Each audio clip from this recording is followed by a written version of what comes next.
안녕하십니까, 공병호입니다. 경제 주체별로 보면 정부나 기업에 비해서 가계부채의 상황이 조금 더 심각한 상황입니다. 저성장 상태에서 과정한 가계부채는 과정한 정부 부채 못지않게 중요한 문제이기 때문에 오늘은 가계부채의 실상과 미래를 살펴보도록 하겠습니다. 첫 번째 질문은 가계부채 현황입니다. 2018년 4분기를 기준으로 우리나라 가계부채는 1534조 6310억 원으로 전년 대비해서 5.8% 증가한 액수입니다. 참고로 2019년 1분기에 가계부채는 1540조 원입니다.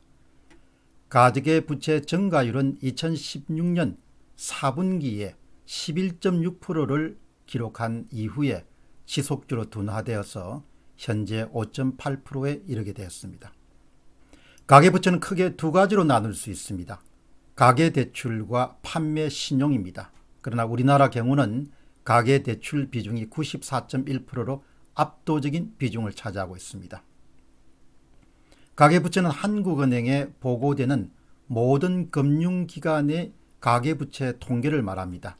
다시 이야기하면 금융기관에서 가계부채로 간주하는 모든 액수를 다 통합한 것입니다.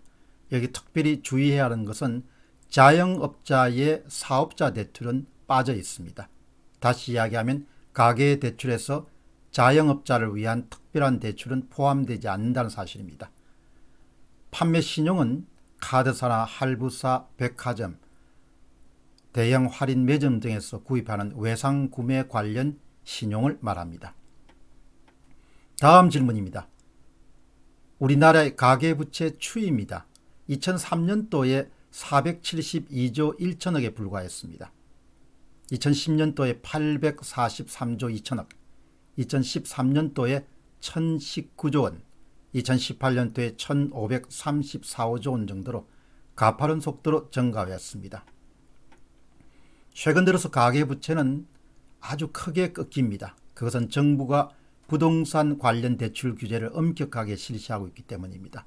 그럼에도 불구하고 2013년과 2018년 사이에만 515조 원의 가계부채가 증가했습니다. 2005년 이후에 2010년을 제외하면 가계부채 증가율은 명목 국내 총생산 GDP 증가율보다 훨씬 높은 수준을 유지해 왔습니다. 예를 들어서 2002년부터 2016년까지 가계부채 연평균 증가율은 7.9%에 달합니다. 국내 총생산 GDP 연평균 증가율은 같은 기간 동안 5.6%였습니다. 다시 이야기하면 부채가 소득 증가율을 훨씬 앞질러서 증가해왔다, 이렇게 보실 수 있습니다. 중요한 지표는 국내 총생산 GDP에서 가계부채가 어느 정도 비중을 차지하느냐는 숫자입니다. 2004년도에 56.4%였습니다. 2006년도에 67.4%였습니다. 2016년도에 81.8%였습니다. 2018년도에 86.1%입니다. 국제기관 가운데서 인정받는 기관들은 대부분 70%를 넘었을 때 가계부채가 위험징후가 있다, 이렇게 경고합니다.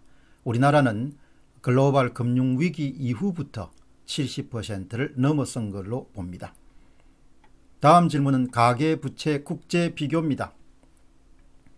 국제결제은행에서 발표하는 국내 총생산 대비 가계부채는 조금 전에 살펴본 것보다 조금 다릅니다. 이것은 코어 데트의 국내 총생산 대비다, 이렇게도 표현합니다.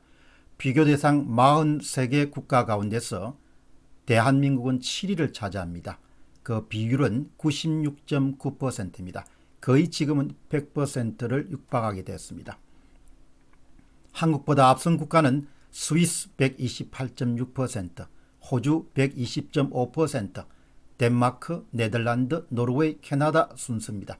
이들 국가들은 모두 한국보다 근소한 수치로 국내 총생산 대비 가계부채 비중이 높습니다.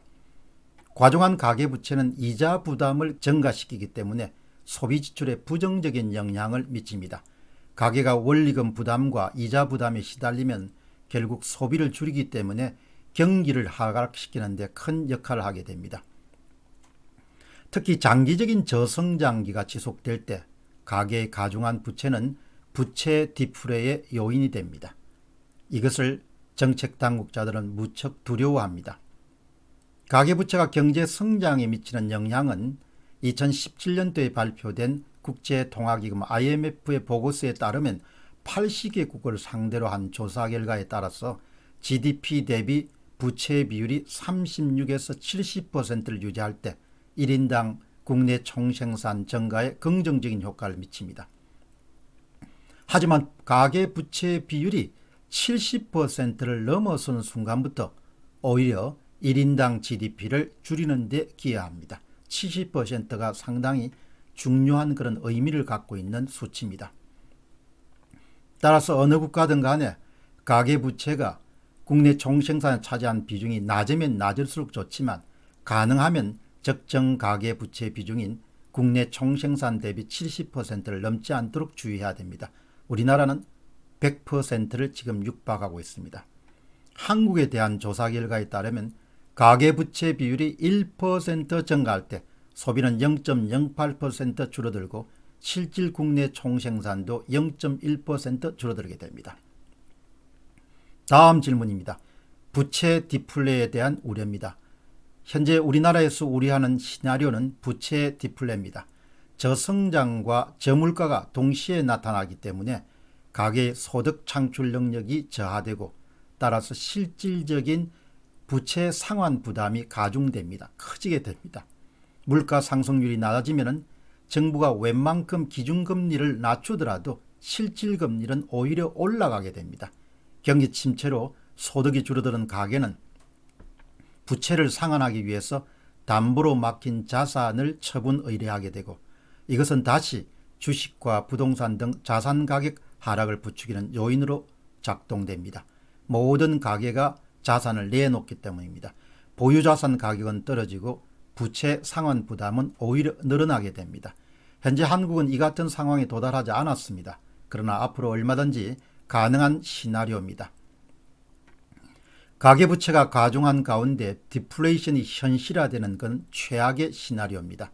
1월 4일 날 서울연구원이 서울시 가계부채 진단과 정책 방향이라는 의미 있는 보고서를 냈습니다.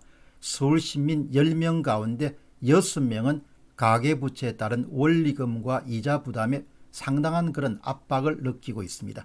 따라서 이들은 대부분 소비 지출을 줄이게 됩니다. 주목할 만한 것은 2010년에 195조 원 정도의 서울 시민의 가계부채는 2017년도에 285조 원으로 90조 원이 늘어납니다. 이 가운데 주택대출이 차지하는 비중은 125조 원의 64%, 177조 원의 62%입니다. 따라서 우리나라에서는 대개 60%를 상회하는 가계대출이 주택담보대출임을 알 수 있습니다. 한계 가구가 증가합니다. 갚아야 할 원금과 이자가 소득의 40%를 넘어서고 자산을 다 갚아도 부채를 갚지 못하는 그런 가구를 일명 한계 가구다 그렇게 부릅니다. 2017년 3월 말 한계 가구는 우리나라 가구의 34만 6천 가구를 차지합니다. 참고로 2012년도의 한계 가중의 비중은 전체 가구의 12.3%, 2016년도에는 16.7%를 차지합니다. 지금은 훨씬 더 한계 가구의 비중이 높아질 것으로 추정할 수 있습니다. 참고로 2012년도에 우리나라의 전체 가구 수는 132만 가구였습니다. 2016년도에는 181만 가구였습니다. 2017년 이후로 한국은행은 한계 가구에 대한 통계를 일체 발표하고 있지 않습니다. 다음으로 자영업자 대출을 살펴보겠습니다. 가계대출과 별도로 아주 중요한 대출 항목이 바로 자영업 대출입니다. 우리 경제에서 자영업은 유난히 비중이 높습니다. 25%를 차지하고 자영업자 수는 563만 명입니다. 반면에 일본은 10.4%, 독일은 10.2%, 미국은 6.3%입니다. 개인 사업자 대출은 2018년 9월 말을 기준으로 389조 9천억 정도입니다. 전년 같은 기간 대비 13.9%입니다. 가계대출보다 훨씬 더 증가 속도가 빠릅니다. 정부는 자영업자 대출을 가소 추정하는 경향이 있지만 실제로는 2019년 1분기에 자영업자 대출 잔액은 636조 4천억까지 보는 견해가 있습니다. 넓은 의미로 해석하면 최근에 자영업자 추세는 깊은 불황이 지속되면서 연체율이 지속적으로 높아지는 그런 추세를 보이고 있기 때문에 금융권을 크게 긴장시키고 있는 상황입니다. 요약해서 말씀드리겠습니다. 성장기의 빚은 성장을 돕는 데 상당히 플러스 요인이 됩니다. 그러나 가계부채든 자영업자 부채든 간에 가장 큰 문제는 장기 불황이 지속되면서 소득 창출 능력이 떨어지는 상태에서 과중한 가계부채는 특별한 문제가 됩니다. 국제 기준으로 적정 가계부채 비중은 국내 총생산 대비 70%를 넘지 않는 것으로 가정하고 있습니다.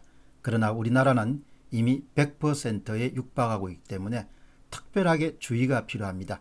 이 주의라는 것은 신용관리나 이런 부분을 엄격히 하는 것도 중요하지만 부채 관리에서 가장 중요한 것은 계속해서 성장할 수 있으면 부채 부담에 따르는 그런 위험을 크게 낮출 수 있습니다.